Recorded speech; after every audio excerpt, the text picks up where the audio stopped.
Welcome to the podcast for Module 10. In this module, we're going to begin looking at art movements that arise in reaction to what came before, and this is a trend that is going to continue well into the 20th century. So get ready, this is the beginning of lots of different art movements. We're going to start with three of them: Neoclassicism, Romanticism, and Realism. And in many ways, all three of these movements are reacting to stuff that is happening in the late Baroque period. So let's find out what they were actually reacting against. This first image is by a painter named Fragonard. It's called The Swing. And this kind of illustrates what art had come to in the late Baroque period. Basically, women in big fluffy dresses swinging on swings. Not every single painting, obviously, but keep in mind the Baroque era was very theatrical sort of time for art. And by the time we got into the 1700s, the theatricality of Baroque art had evolved into this kind of excessive, overwrought, I don't know how to put it other than sort of frou-frou-ness. It had become kind of shallow and extravagant, and it had become an art that was very much for aristocratic people. The main consumers of this kind of art were rich people, and they had this work in their homes and private residences. This type of art was called Rococo or Rococo. This comes from a French word meaning small shell, and that idea is taken from some of the architecture, which is decorated with little tiny itsy bitsy sort of bits that look like shells. Back to this painting though. This is not what you'd think of as a very important subject for a painting.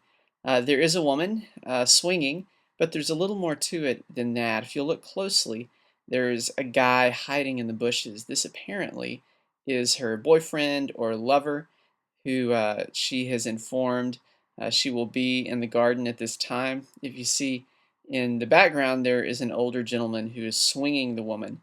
This is possibly her chaperone, an older man who is sent out to watch over her.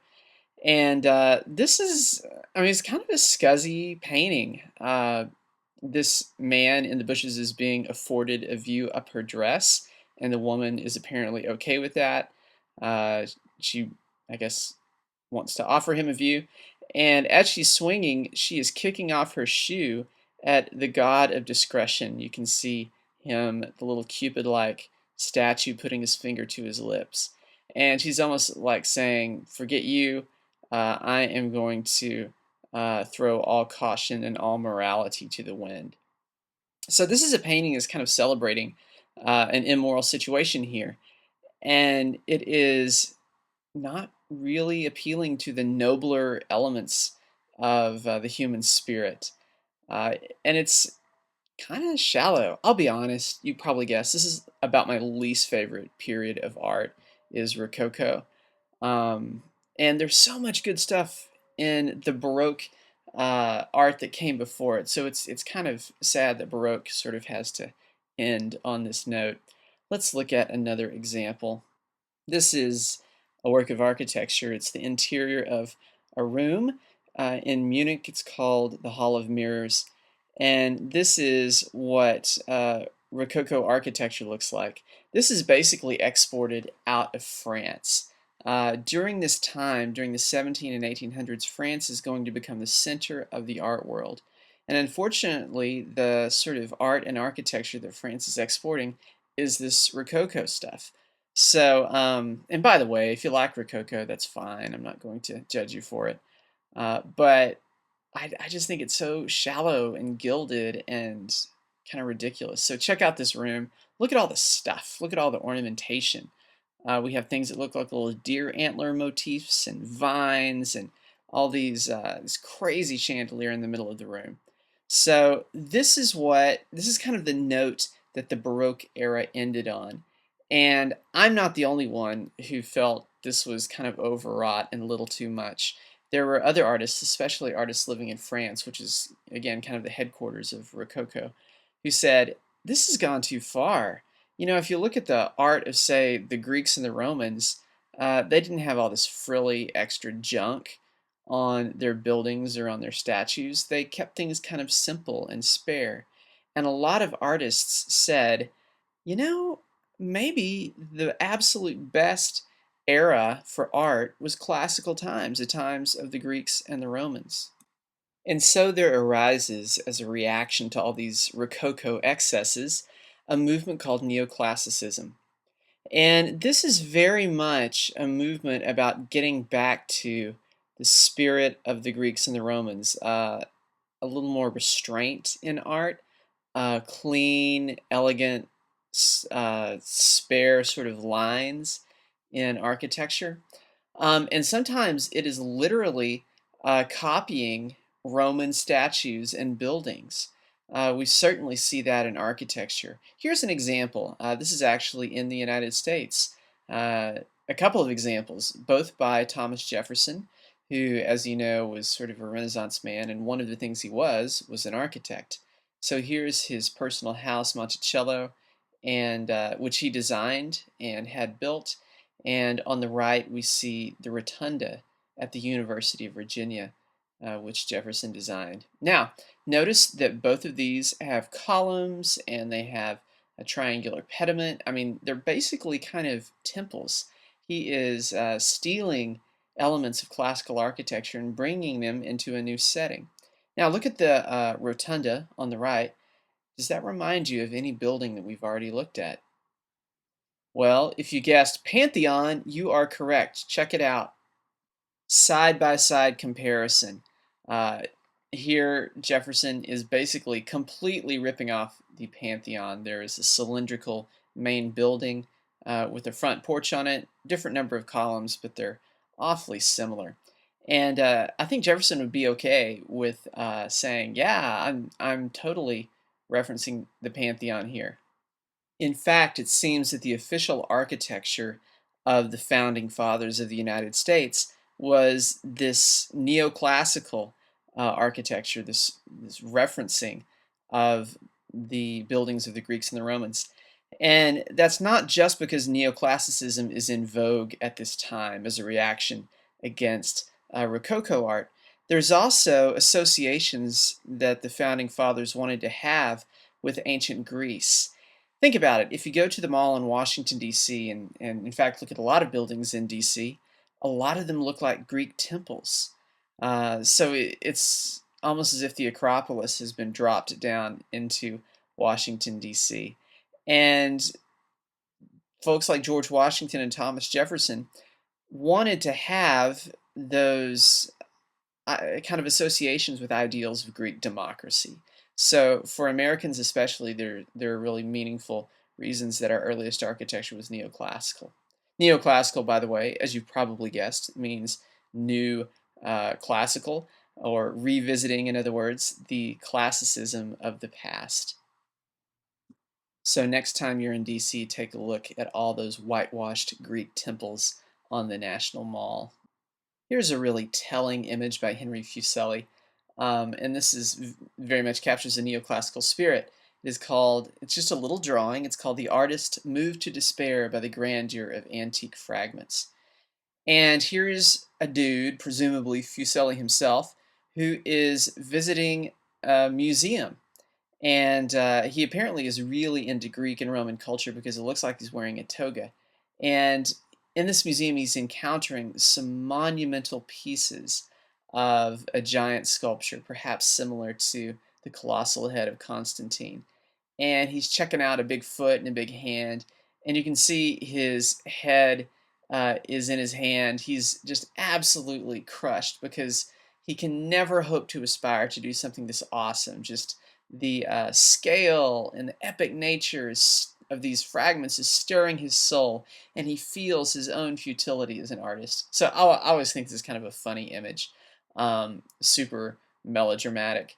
But this is how some artists during this time are going to feel. They're going to be like, you know, we can never hope to even get close to the Greeks and the Romans. All we can do is try. But back then, that was the pinnacle of artistic civilization. Now, it's significant that one of the main hotbeds of neoclassicism, in fact, the main place where it's happening, is France, which is rapidly becoming the center of the art world. This is during the time of the French Revolution, so politics is in the air in France at this time. And one of the things that neoclassicism does is encourage people to be loyal to high principles, perhaps principles of patriotism or duty to their country, along with this love of the aesthetic of the Greeks and the Romans. There's also this love of classical principles. They imagine the Romans being true to their duty and defending their city, for example. And they want to bring some of that Roman spirit into the late 1700s to encourage people to support the French Revolution. In fact, in many ways, neoclassicism is the official art of the French Revolution. So let's look at one of the paintings that's kind of an icon of the French Revolution, created by an artist who very much was supportive of the revolutionaries and against the monarchy, a guy named Jacques-Louis David. This is one of his super famous paintings called Oath of the Horatii, and it is quintessential neoclassical painting. Okay, and there are several reasons for this. First of all, as you can guess, there are people in helmets and togas, and there's a dude holding swords. So this actually is illustrating a story from Roman times.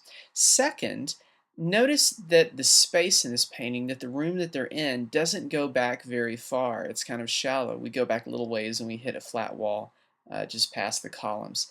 That's because David and other neoclassical artists like him were interested in mimicking the aesthetic of Greek vases. If you think back to our red figure and black figure vases, you have these figures that are just in front of flat backgrounds.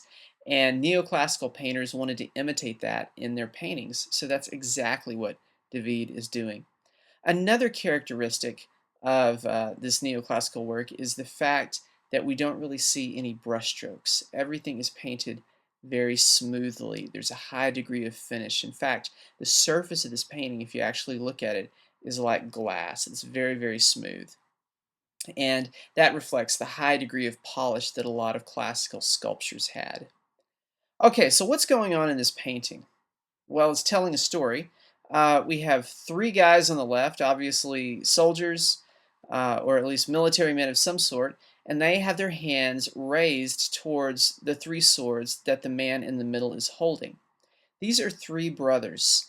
They are the Horatius brothers, or collectively called the Horatii, and that is their father holding their swords. And these men are swearing on their honor and pledging on their swords to defend Rome to the death.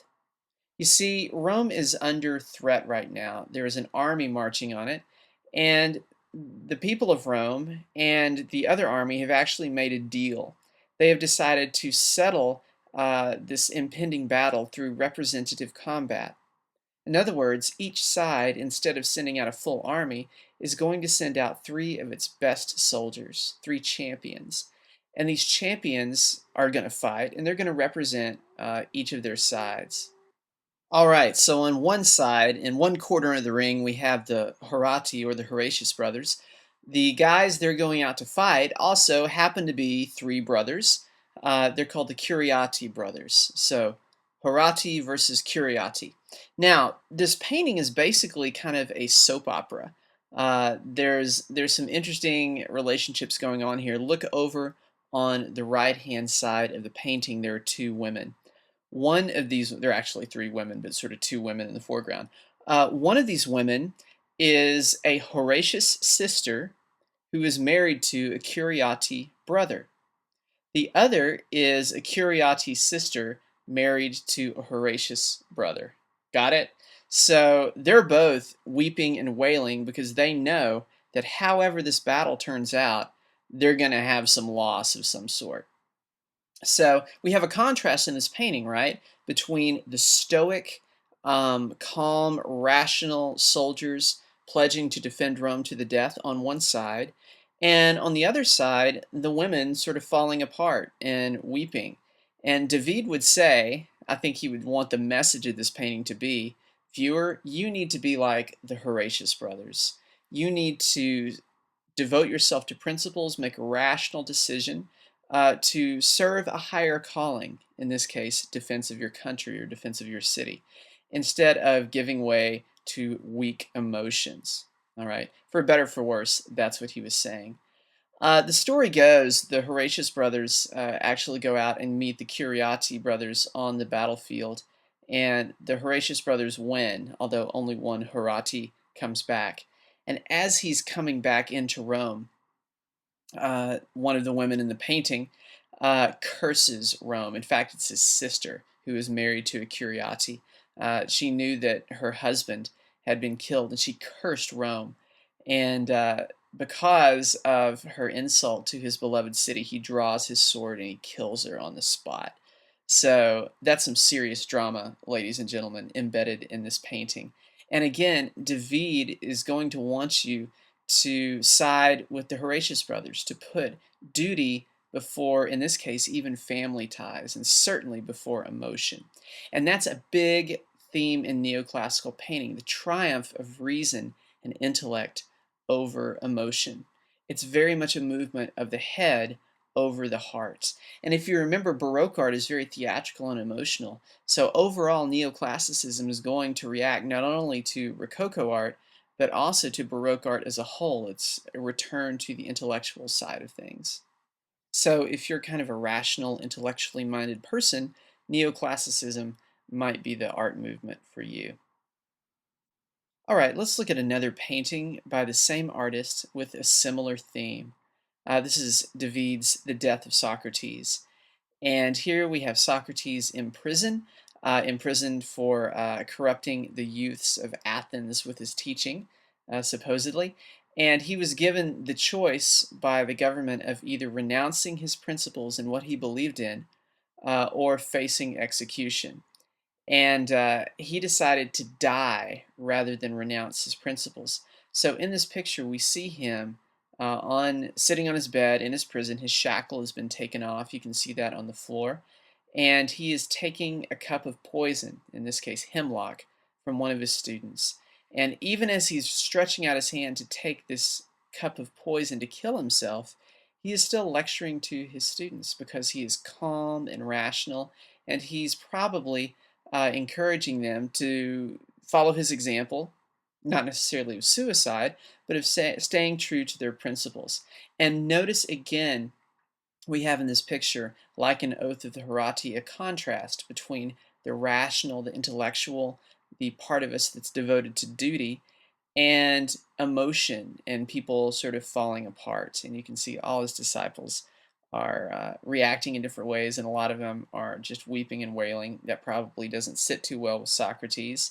Uh, there's just some great details in this painting. This is at the Metropolitan Museum of Art. It's a huge painting, and like other neoclassical paintings, it has the crisp edges, the smooth surface, the lack of brushstrokes.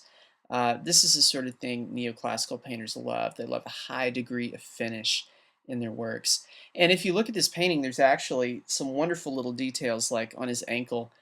This picture doesn't show it very well. His ankle has been rubbed raw by the shackle that was on it, and it was taken off. I actually visited the Met with a heart surgeon, and he was pointing out some anatomy on this picture, and he talked about the vein in Socrates' leg being a little too low. I always think of that when I look at this painting.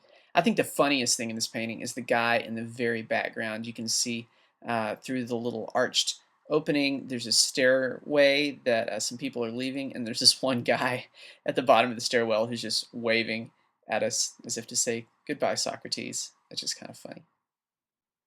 Okay, so think about the things that this painting and the painting before it have in common. A rational devotion to high principles, such as your personal morals or to your duty to your country, as we saw in Oath of Hirati. That's very neoclassical.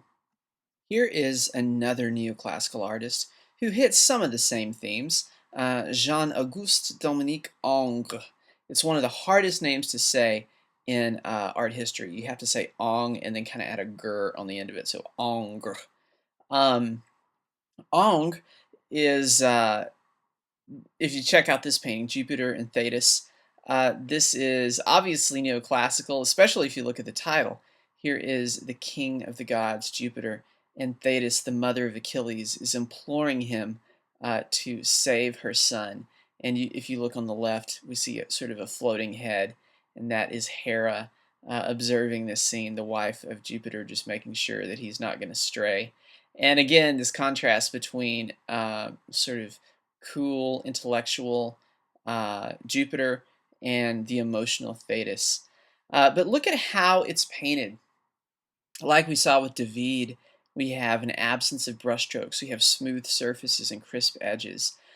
Ong is known for having just very sharp, crisp lines in his pictures. We'll look at some drawings of his in a second and really see that. But I want you to note the subject matter in this painting. It's just typical neoclassical subject matter.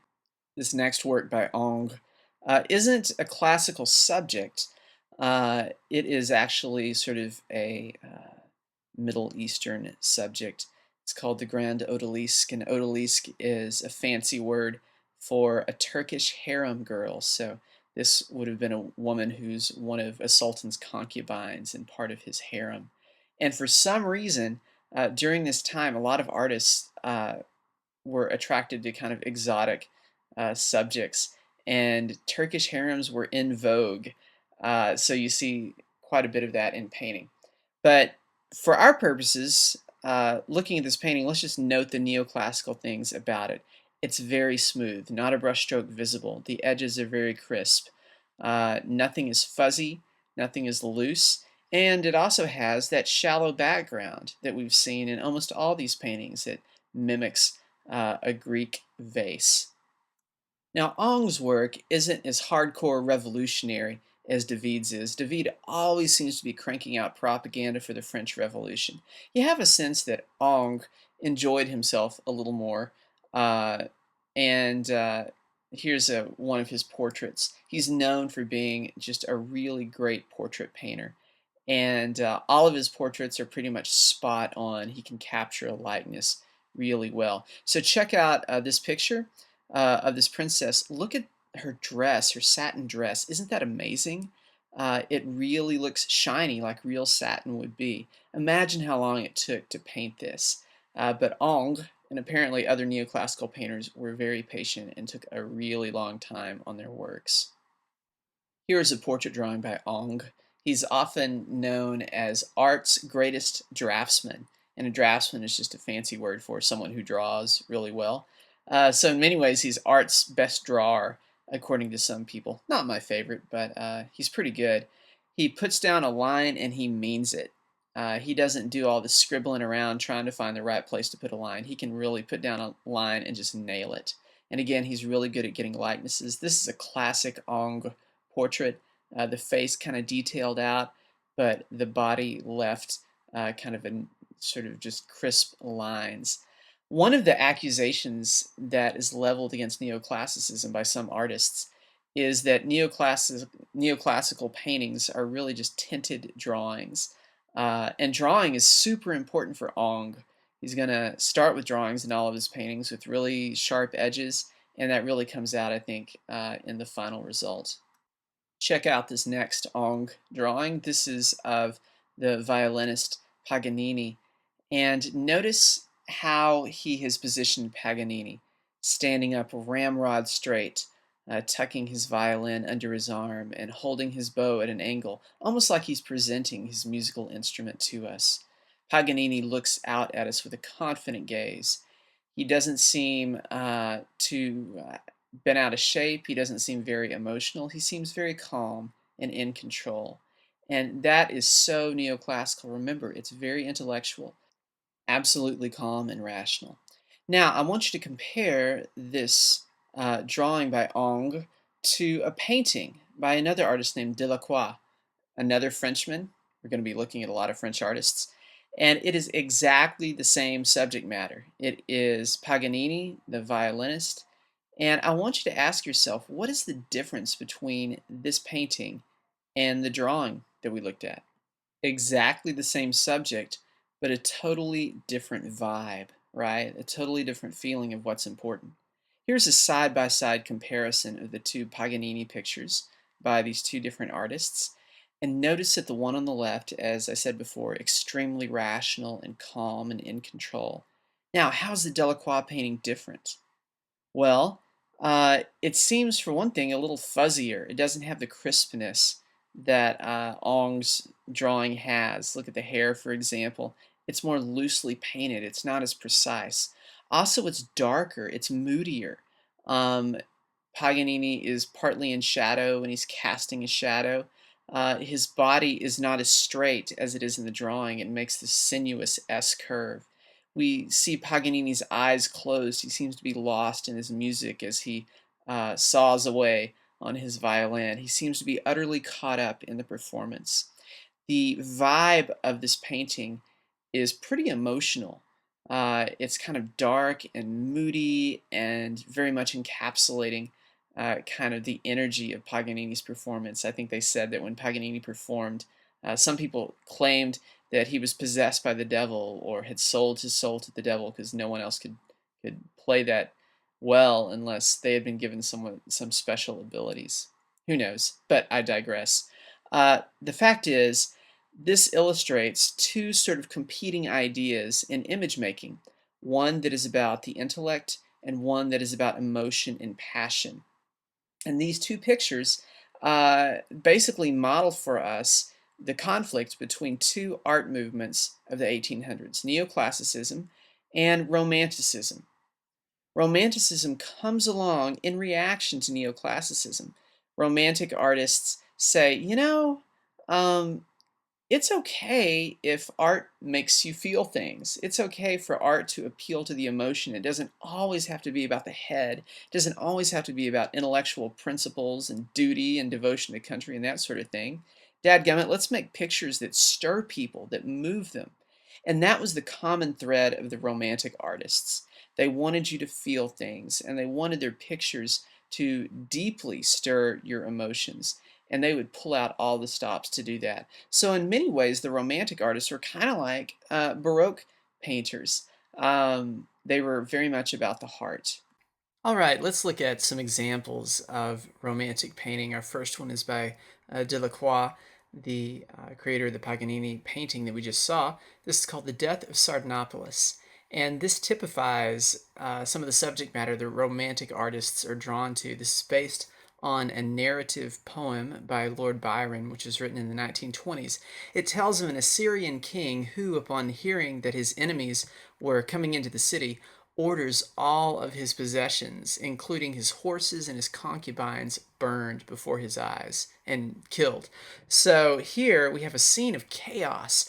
It's in the king's bedroom. You can see the king himself on the bed, sort of presiding over all the mayhem. There are women being stabbed. There are horses being drug in. There's a woman who throws herself on his bed as if wanting to participate in the impending burning of all his possessions, for he has indeed ordered that his bed be burned. This is drama, and it's very exotic. And one of the things that Romantic artists are drawn to is exotic subjects, and in this case, an Assyrian king.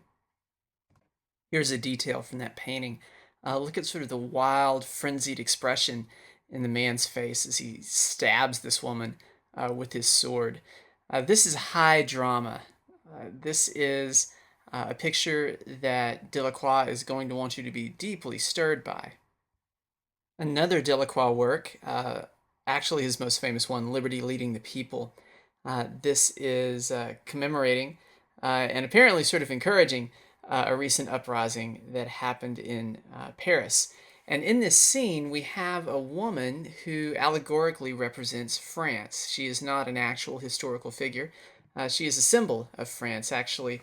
A woman named Marianne, who is kind of like the Uncle Sam of France. And she waves the French tricolor flag, and she holds a musket, and she leads a really interesting procession through the streets of Paris. There is a barricade that's been thrown onto the street. You can see sort of wood and rubble that she is stepping over. There are dead bodies in the foreground. And there's a whole host of supporters. We have a young intellectual dandy with a blunderbuss gun. We have a kid who's waving a pair of pistols. We have a man holding a sword who appears to be from one of France's colonies. This is a picture that's intended to get you sort of stirred up and excited. It's a little bit like the famous image of the American soldiers raising the flag on Iwo Jima. It's full of kind of this patriotic verve. And if you look, there is smoke that's flowing through the streets of Paris. And in the background, we see the towers of Notre Dame, certainly a symbol of Paris. Here's a detail of that painting, and we can see Marianne with her flag and the little kid. I can't help but mention this painting inspired Victor Hugo when he was writing Les Miserables.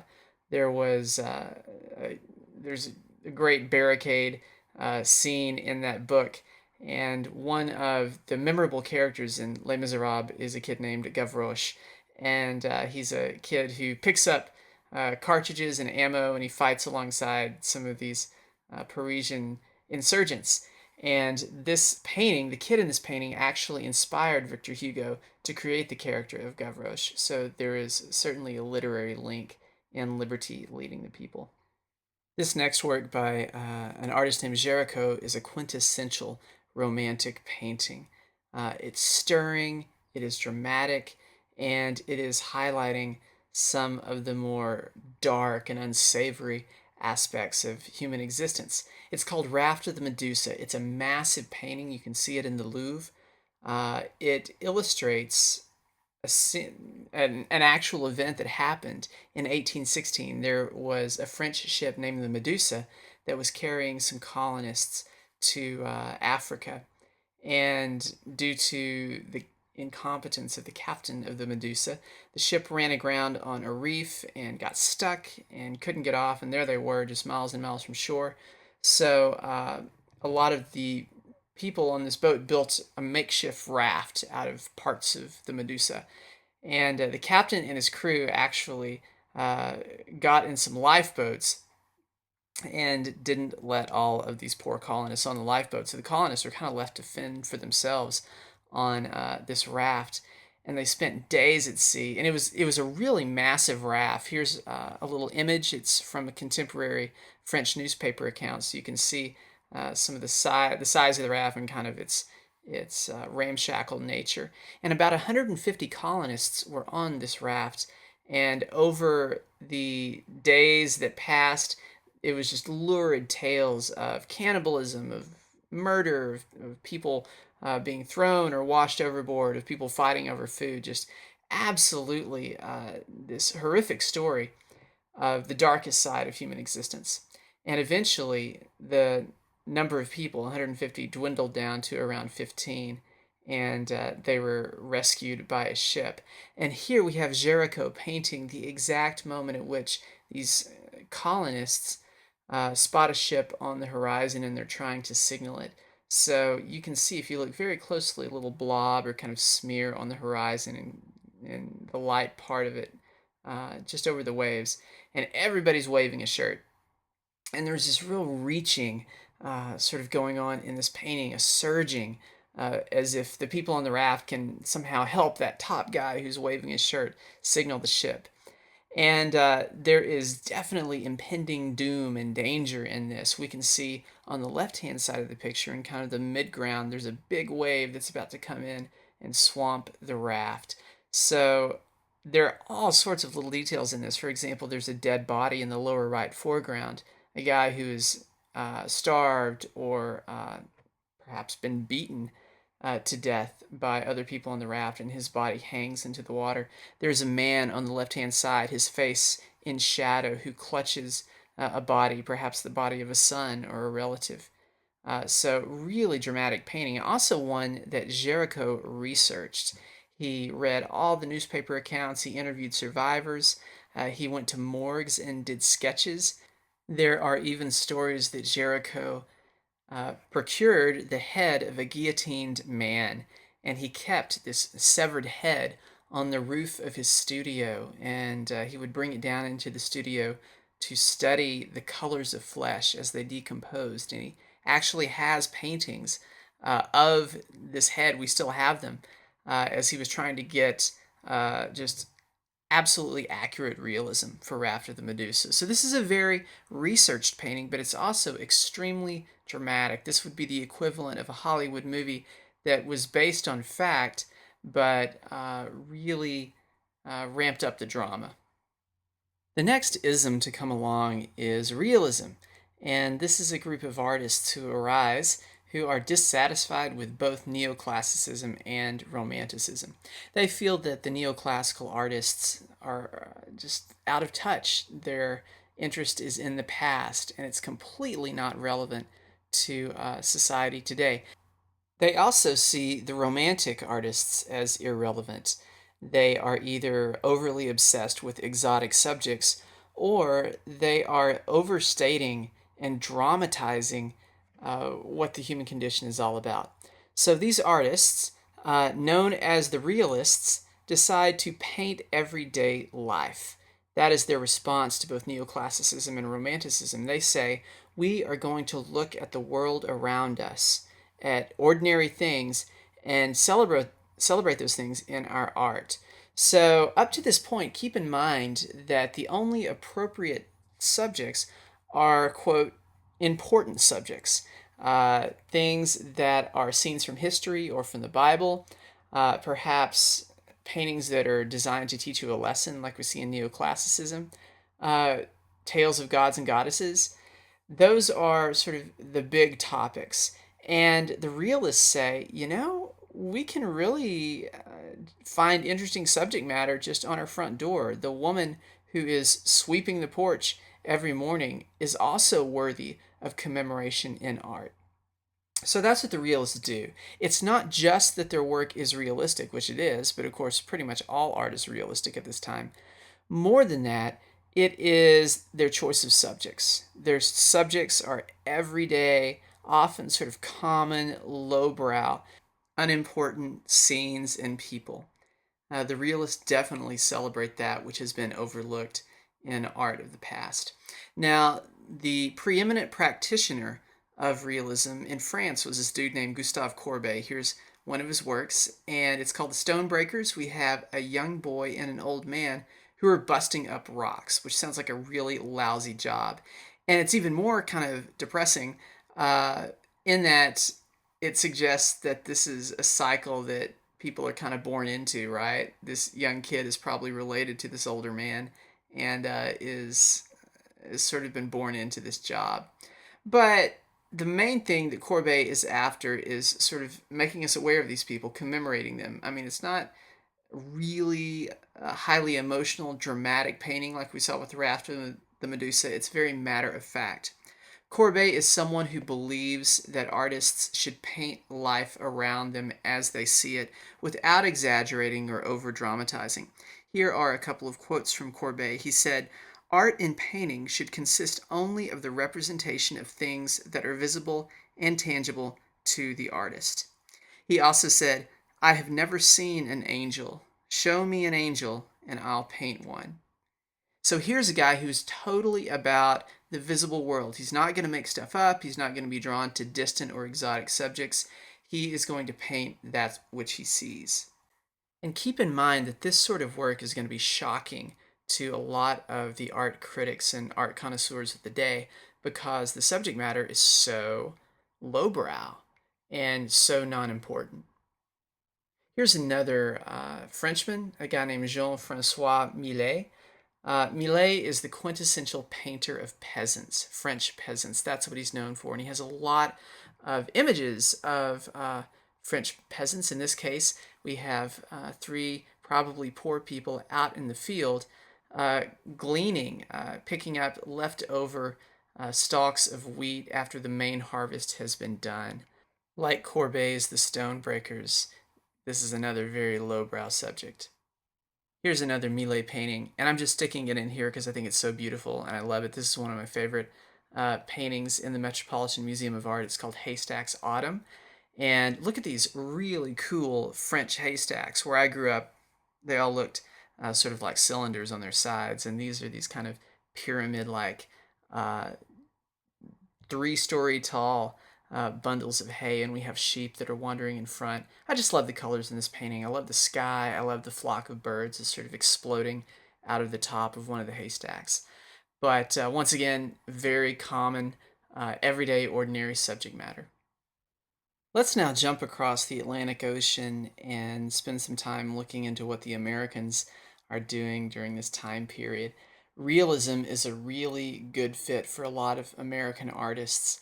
American artists tend to be kind of pragmatic and egalitarian, and portraying sort of everyday subjects really fits the spirit of a lot of American painters during this time. So let's look at some work by an artist named Winslow Homer, a really great painter of American life in the 1860s. Homer served as a newspaper illustrator during the Civil War, and a lot of his earliest published work was for Harper's Weekly and other publications depicting scenes from the front lines of battle and also behind the lines. So there's a lot of Civil War stuff embedded in Homer. And this picture is no exception. It's called Veteran in a New Field. And kind of like the Millet painting over in France, here we have a scene of an agricultural worker. Except this guy is a Civil War vet. Look at the date on this painting, 1865, the year the war ended. And this is a veteran who has come home. And his field is really overgrown. You can see it's as tall as his head. And so he's doing the first harvest in probably several years. Now, if you look very closely in the lower right, you see his jacket. This is his coat that he has taken off because he got hot in the midday sun, and it's actually part of his army uniform. So we see him setting aside the accoutrements of war and taking up the accoutrements of a farmer. So there's kind of this beating your swords into plowshares thing going on in this picture. Also, you can see he's using some sort of scythe to cut down the wheat, and that reminds us in some ways of the Grim Reaper and thousands of men being killed in battle. So there's this weird sort of eerie feel that this picture has to the idea of a lot of lives being lost. All that kind of embedded in this picture. But on face value, it's really just a picture of a dude harvesting his wheat. Really love this painting. I'm a big fan of Homer. All right, our next work by another American realist, a guy named Thomas Akins. This is called The Gross Clinic, and it depicts a famous surgeon, this guy actually named Dr. Gross, who is performing an operation in an amphitheater. You can see in the background there are sort of bleachers, and students are sitting observing this doctor. You can see some of them look kind of bored, some of them look attentive.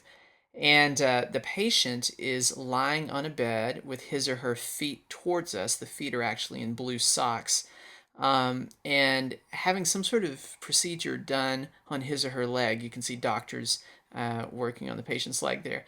In the left, lower left part of this picture, a woman who is probably the patient's mother is recoiling in horror from the blood and kind of shocking nature of the procedure.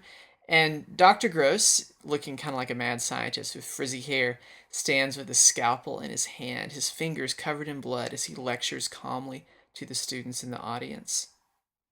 Thomas Akins was someone who was really interested in medicine. One of the hallmarks of his works is perfect anatomy in all of his figures. He was one of these artists who was really interested in the scientific aspects of painting. And he would dissect cadavers to learn about bones and muscles, and he would bring all of that anatomical knowledge into his portrayal of the human figure. And not only did he have that kind of scientific bent, he also enjoyed portraying scientific subject matter, as you might guess from this painting. He was someone who was so knowledgeable about anatomy that he was able to lecture to medical students, which is kind of cool. Here's another Akins work. For those of you who live in Texas, this painting called Swimming is at the Amon Carter Museum. You can actually go and see this. And it really highlights Akins' love of human anatomy. He enjoyed painting nude figures, but he did not idealize them, he didn't romanticize them, he painted them just as they were. And none of these figures are allegorical. They are just sort of everyday young men swimming naked in a pond. Now, another figure in this painting is in the lower right of the picture. That is Akins himself, who is out swimming with all these guys. And the creepy aspect of this picture is that these young men are students of Akins. He actually had these students pose for him. And it implies that Akins goes out swimming naked with his students. I don't know if he did that or not, but he certainly did have a pretty unorthodox sort of teaching environment. He taught at the Pennsylvania Academy of Fine Arts, and he believed that students needed to work from live nude models in order to become great artists. In most of the art schools at this time, you drew from plaster casts and you drew from statues before you ever drew from a live human being. And Aiken said, forget all that. We are going to draw from live human beings exclusively, and that's going to be sort of our main textbook. And his teaching methods were so unorthodox, I think that bled over into his relationship with students. There are photographs of Akins posing naked with his students, and all sorts of kind of horror stories about Akins' interactions especially with young women. And I don't think he was really like a pedophile or a sexual predator. I think he was someone who had no sense of propriety and boundaries. He actually got fired from his teaching job because he had a drawing class that contained both males and females, and there was a male model who had a loincloth on covering his midsection, and Akins removed that to lecture on some point of anatomy, and this was considered scandalous during this time, and so Akins was fired. So, really sort of colorful personality. He was totally obsessed with anatomy. Let's finish out by looking at one of my favorite painters, another American realist named John Singer Sargent. Sargent, though he was an American, spent most of his time overseas in places like France and England. And this next painting is a Spanish subject. It's called El Jaleo, which roughly translates to the ruckus. It depicts a Spanish dancer sort of caught at the moment when she's doing this really dramatic expression. She's lit from below. Perhaps she's on a stage and there are footlights that are shining up on her. She casts a shadow on the wall. And in the background, we have musicians who are strumming on guitars and singing and clapping. Uh, so this is dramatic only because of the light source. Sargent is not going to be a romantic painter or anything like that. But this is also sort of a matter of fact observation of something Sargent actually saw. He went to Spain and saw this dance being performed and thought it would be a pretty cool subject for a painting. So really like this painting. It's just really interesting. All right, this next image, which is a portrait called Lady Agnew of Lochnaw, illustrates what Sargent was really known for. He's best known for painting portraits. He is one of the greatest portrait painters of art history, and he was painting people of his time, of the late 1800s. So again, painting everyday life puts him firmly in the realist camp. So this shows one of his typical subjects. This is a noblewoman who sits in a chair, but it's not superposed, right? It's kind of informal. She's not sitting straight in the chair. She's sitting sort of sideways in it and throws an arm over the chair. So there's something casual about this, informal, not rigid, which is another hallmark of realist work.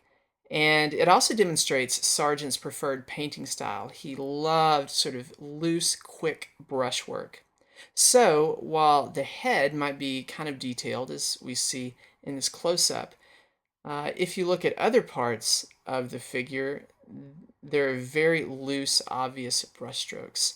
Sargent painted very quickly, and he would paint standing up, and he would gaze from his canvas to the person who was sitting for the portrait, sort of looking back and forth, and then walk up to his canvas and do a few quick flashing brushstrokes, and then he would step back again. So he kind of had this athletic, dramatic manner of painting. There's definitely, because of this loose brushwork, a sense of freshness in Sargent's work. You never feel like he has labored too long or too hard over these paintings, even though there was quite a bit of work that went into them.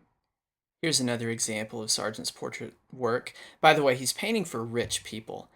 These are people who can afford to have their pictures made by the great John Singer Sargent. And so these are all going to be aristocratic folks. These are four daughters of a very rich man.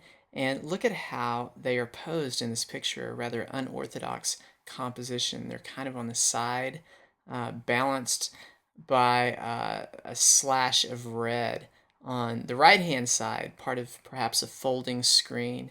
And kind of like Lady Agnew, there's a certain informality about them, as if the painter had just walked into the room and the girls looked up. There's one on the ground playing with the doll. There is one with her hands behind her back as if she is hiding something, and a couple of more hiding in the shadows in the back. So, very lively and fresh and informal, and you have a sense that Sargent really captured these girls' personalities in an intimate sort of way. Here's our final work by Sargent. It is not quite as loose as the other paintings we looked at. It doesn't quite have that slashing brushstroke that Sargent is known for. But nonetheless, it's one of his most famous works. It's called Madame X, or Portrait of Madame X. And this is a life-size painting that he did in France in the mid-1880s. It depicts an American woman who married a Frenchman and moved to France. Her name was Madame Gautreau.